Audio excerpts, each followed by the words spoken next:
In every generation, there have been revivals, massive moves of the Spirit that changed the course of history. In every revival, there were believers like you who chose to answer the call, to become the one in their generation. Discover your call to be the one in your generation.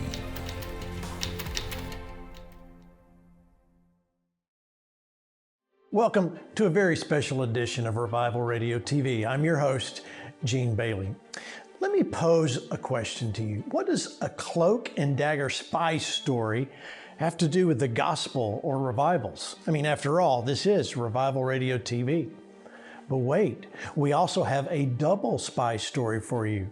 But once again, what if I told you it was set against a struggle that's facing the church right now, today? It's going to be exciting. We've got a mystery to unlock. One of the greatest minds ever on the planet said, "There's nothing new under the sun." In 2 Corinthians 4:8 in the New Living Testament, it says, "We're pressed on every side by troubles, but we're not crushed. We're perplexed, but not driven to despair." Dietrich Bonhoeffer is going to have to face some things that will challenge his faith in God, his faith in his country, his faith in himself. At the turn of the 20th century, Germany was in its golden age. German society was considered the intellectual leaders, the new enlightened Europe, and it was an exciting time to be a German. From the late 1870s to 1917, the liberal takeover of German society was called Kulturkampf, or culture war. It was atheist leftists versus Christian conservatives, just like we see in America today. Now, this started half a century before the Nazis, and it was a tear of culture between leftism and the traditional church.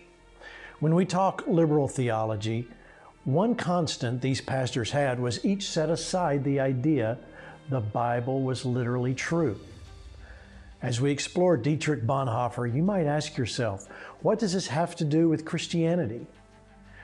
Simply, it's salt and light. Jesus said, "You are the salt of the earth, but if the salt has lost its flavor, how shall it be seasoned? It's then good for nothing."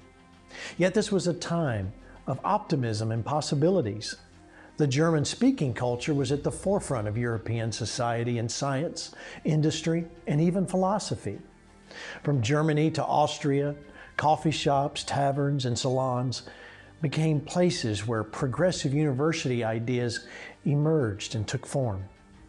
In the middle of this culture war, the church stood. What were they to do with these new leftist values? This Bonhoeffer story of inspiration, courage, and faith is a warning to our generation. Because in the roots of this culture war, we find that these same ideas are the very same spiritual battles that we're fighting today. Well, let me introduce you to a guy that was pressed on every side, but he was not crushed. He remained the one even in the darkest of times. His name was Dietrich Bonhoeffer. He was born in 1906 in Germany. His faith came from his mother, who's part of the Moravian prayer revival 100 years before. His mother's faith, she couldn't ignore, because of her faith, what was happening in her country to the Jewish people, even at the cost of almost her own children dying. They were a very large family, very celebrated German aristocrats. And his maternal grandfather was a preacher in the court of Kaiser Wilhelm II. His father is a well-known professor at the University of Berlin. They have all the right pedigree, much like the Apostle Paul, who I quoted at the very beginning of this. His father's famous for discoveries in neurology and psychiatry, and he was encouraged to read. He was also an accomplished pianist. His family thought that maybe that would be his career, so they weren't so happy when he said, "No, I want to be a preacher." But nonetheless, Dietrich enrolled at the University of Berlin in 1927 at the age of 21. Age of 21, he got his PhD. He couldn't be a Lutheran minister until he was 25 years old, so what did he do? He traveled the world. He wasn't impressed with what he found in Rome or even in the Americas. The American liberal theology wasn't what the fundamentalists were all about, and the liberals were against it. But there's something he discovered. It was in a black Baptist church in Harlem. He found a move of the Spirit taking place, and he got to know Jesus in a way he'd never thought he would know. And he found a connection to the Lord that the German church that he grew up in hadn't experienced before. He heard about trouble brewing in his home, and he felt he needed to take a stand with the church and make changes. Basically, he decided to become salt and light. So he heads back to his homeland. He heads back to Germany. Well, what happens? In World War I, it hit Germany very hard. They lost everything. In the Treaty of Versailles, Germany was really debt-ridden, and they removed their monarchy. The entire economy of the nation collapsed. Whenever there's a vacuum, a void will be filled. Adolf Hitler will become that filler of the void. He's gaining power. His brand new thing called the Nazi Party is in the middle of chaos and problems. The Nazis seemed to have a plan. They were going to get us out of this. One pastor was even known to state that Christ has come to us through Adolf Hitler. Well, Hitler's Mein Kampf had been published about 8 years earlier. It laid out his plan, but so many people who read it really didn't believe it. Didn't matter that he didn't like Jews or he complained about political leaders. Would we go with him and change this, or will we stand in what we've had before? People got really serious about Hitler with 2 signed documents that forever changed Germany. They removed the constitutional rights of the people and created a dictatorship. That would create what we know as World War II and the death camps. You need to understand this about the Nazis. The Nazis weren't right-wingers. They were the socialist left. It's the Democratic Socialist Party of Germany. Let me make it this way. If you're going down a train track, we have 2 tracks equal going together, and then let's say there's a switch there and it sends the track this way and this one goes this way. Communism is left of Nazism, fascism, which is left of capitalism. They're both left of what we would know as right-wingers today. Now, they call fascists right-wingers, but they weren't right-wing. They were left of what we know here in America. The church struggles. Do we make peace with the Nazis who hated communism? Because we hate communism. Would we throw in our support with them, and maybe this will restore things like it was before the Versailles Treaty? The liberal German church said yes. Is morality more important than the word? The large number of liberal mainstream Christians treated the Bible really as literary mythology over being the anointed holy word of God. They were about moral good over following the edicts of the Bible. The morality let them tolerate separate but equal treatment of their own citizens who happened to be Jewish. The Jews were discriminated against from even being good citizens, supporting their nation. You understand that in World War II, many Jewish people had fought for Germany in World War I, and now they're being ostracized. Who knew those Jews would be sent to the death camps? Not everyone decided to tolerate the new policy shakeups, and some people spoke up. One indicator that this is a spiritual battle is that anti-Semitism was involved. God chose to bring about his plan of salvation through Abraham and the Jews. Satan has historically tried to destroy the Jewish people all throughout history. So naturally, Satan was using the Nazis to destroy the Jews. But to the average German Christians who had up to now been silent in all this turmoil, this was not their Germany. It was not their father's Germany. It was all changing rapidly, and they realized the church was not there blocking society from going where it shouldn't go. The church had lost both its saltiness, and the church's voice appeared too late. But God had a remnant of believers who began to speak out.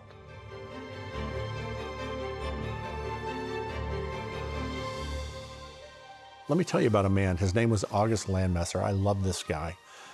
One day he spoke up. He was a member of the Nazi Party. He was a union member, worked in the shipyards.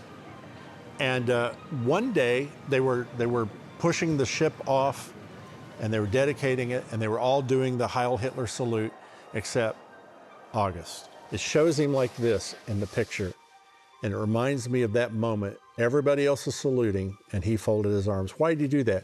Because he'd been accused of not being true to the party because his wife happens to be Jewish. He stands there with his arms folded while everybody else salutes. And I call it a Daniel moment. When everybody else bowed their knee, he was the one, and he refused to do the salute. We don't hear from him after that again. We can only surmise that he died somewhere after 1941. As the rift in German society widened, not everyone in Germany was a part of this leftist doctrine. More and more of what we would call traditional German Christians were seeing the changes in their society that they just couldn't go along with. Things like the increased secularization of society, where the church just wasn't relevant anymore. See, the schools had become secularized a generation before, and the introduction of Darwin's teaching of evolution had eliminated the concept of a creator, even the concept of a God. And of course, this led to a generation who didn't believe in God.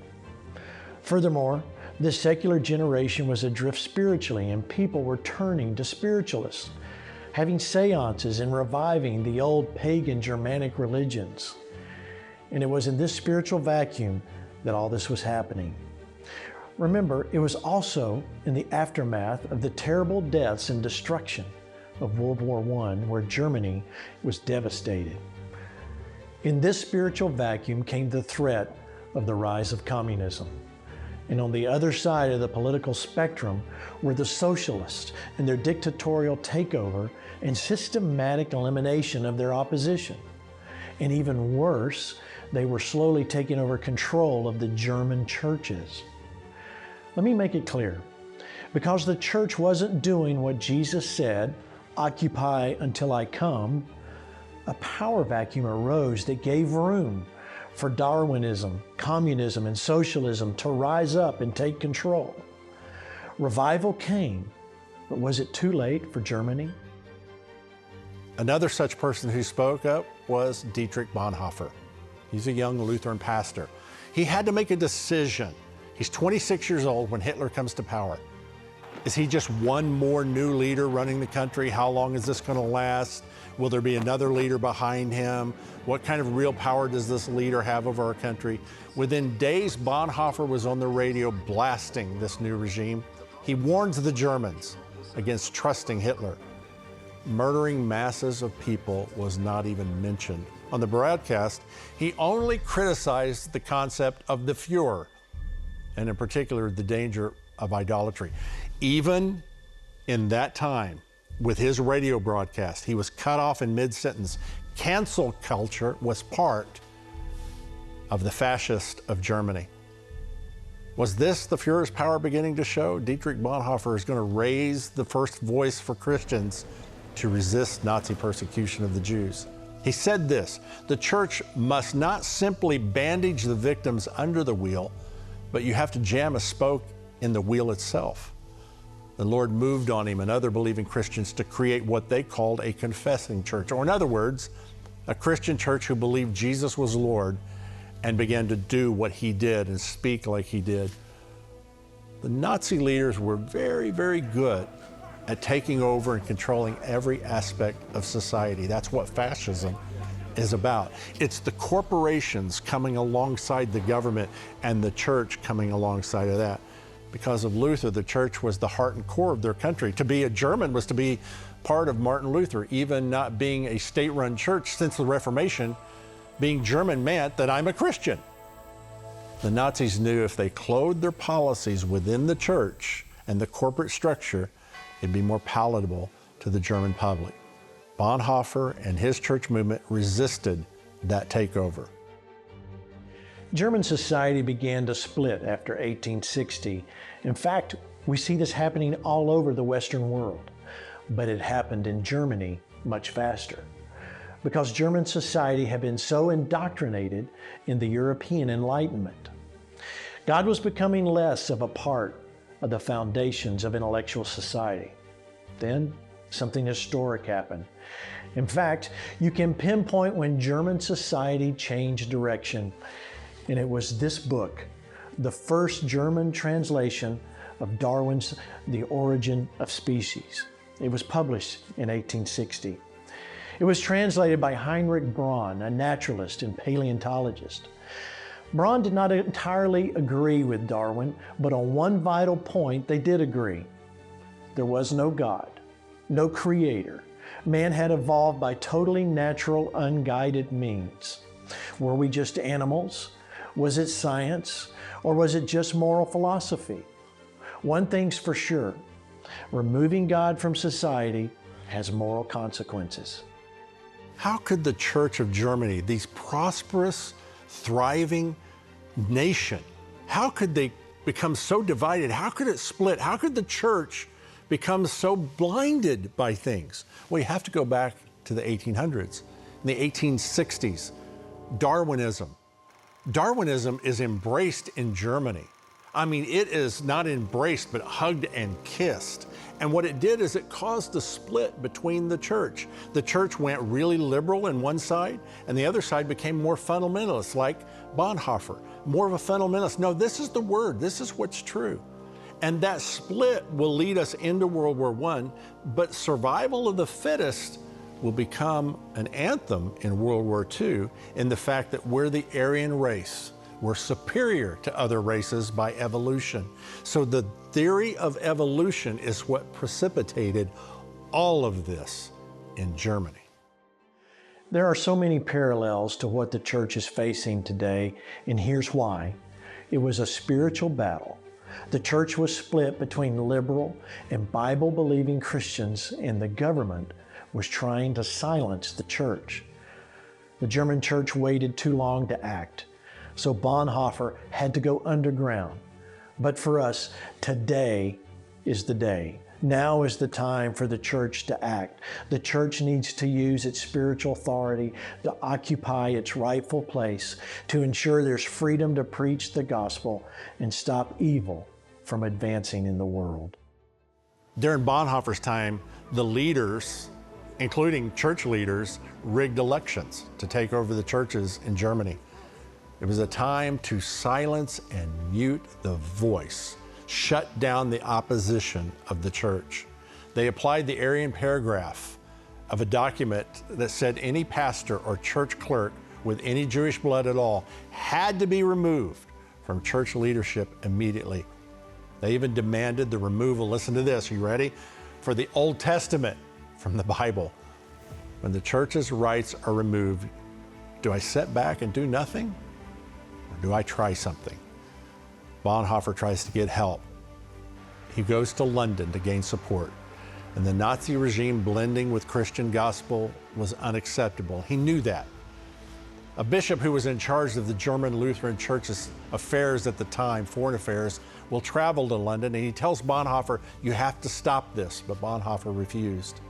And shortly thereafter, this bishop got Bonhoeffer stripped of his authority to teach at the University of Berlin. He was denounced as a pacifist and an enemy of the state. When you can't do Christianity openly, when you can't express your faith freely, what do? And I think we're sensing that right now, aren't we? The next 2 years, he will travel secretly throughout Eastern Germany. He's going to meet with students. He's going to continue to teach the gospel. His seminary on the run was a way to supervise students, encourage them, don't give up, never give up.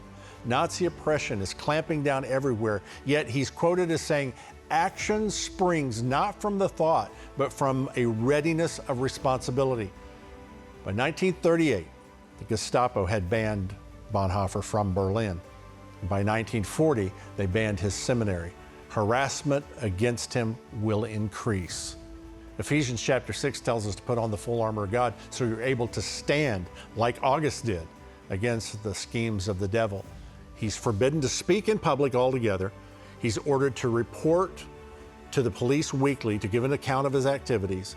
He was forbidden to print or to publish, kind of like you are on social media platforms. You're banned, you're canceled. It's very eerie to see the similarities. During this time, Bonhoeffer's brother-in-law introduces him to the German resistance movement. He learns of their plan to try to overthrow Hitler. He joins this movement. He discovers the full-scale atrocities that the Nazis did, killing Jews and others. He realizes that the scripture teaches him to be steadfast, immovable, always abounding in the work of the Lord. And that's his moral dilemma. Do I decide to absolutely tell no lies and take the consequences of that? Yet, do I become a double agent for the resistance, which is the greater good? How far is too far? Why am I even in this position? With his back against the wall, for Bonhoeffer, the time of action had come. It was the moment where he felt he had no other option but to act. And this action allowed him to continue his underground church work while he actively worked for change. But what would he say to us today? Don't wait until it's too late. Act now using your spiritual authority, for we do not wrestle against flesh and blood, but against principalities, against powers, against the rulers of the darkness of this age, against spiritual hosts of wickedness in the heavenly places. Ephesians 6:12. He's so angry he agrees to become a double agent. So sometimes it's hard when you read the records to know what's the truth and what's not. He and his brother-in-law meet with the other churches in Europe, working to save as many Jews as possible. And he writes to men of influence outside of Germany to work towards a post-Hitler peaceful transition. And that's what we've got to do today. We've got to realize this is not going to last forever, and that we're going to be the one to begin to plan for a peaceful transition. 1 Corinthians teaches us, be on the alert, stand firm in the faith, act like men, be strong. On April the 5th, 1943, Bonhoeffer is arrested. He spends the next year and a half in prison awaiting trial.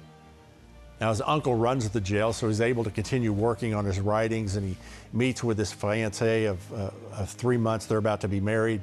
He's even offered a chance to escape, but chose not to in case the Nazis went after his fiancée or his family. He's only expected to be in jail for a few months, and on July the 20th, 1944, Operation Valkyrie took place. It was an attempt to overthrow Hitler, to assassinate him, and it failed. Over 7,000 men were arrested because of that. Secret documents were discovered. Bonhoeffer was accused of being associated with the conspirators, and the SS secretly moved him from the concentration camp. On April the 4th, 1945, the diaries of the admiral, the head of the resistance, were discovered, and in a fit of rage, Hitler demanded the execution of all of the conspirators. Bonhoeffer's uncle is one of the first to die. When Bonhoeffer heard this, much like maybe Jesus was when he heard about John's arrest, he realized this is the end, yet it's the beginning of life. It hadn't turned out the way that the church and Bonhoeffer had hoped. Germany was being systematically destroyed by war. It had been a terrible price, but hope was always there. The prayers had been unceasing, and finally, the light at the end of the tunnel of this long nightmare was in sight. Think about this. With only 2 weeks, 14 days before the Allies reached the prison camp he's in, he could hear the guns, he could hear them coming. Every day the fighting armies are getting closer and closer. Any day, any morning, the tanks are going to roll in here, come rolling down this road, I'm going to be free. Maybe today. All the prisoners probably thought that. May today be the day. Perhaps this long nightmare will finally be over. On a cold gray morning, Bonhoeffer was condemned to hang. There was no trial, no witnesses, no defense. They secretly held a tribunal, and it sealed his fate. He stayed. He actually went back to Germany to make a change. He stayed trying to save his own family. He had saved Jews and other people who were persecuted. Like so many martyrs before him, he was led to the gallows and laid down his life for what he believed. Let me tell you something, his faith never failed him. His witness was true. He had chosen to be the one in his generation. Even as he secretly worked to save others, he preached as he lived. He became the inspiration for Christians. We're talking about him today. In 2008, the General Conference of the United Methodist Church officially recognized Bonhoeffer as a modern-day martyr. He's the first martyr to be named since the Reformation.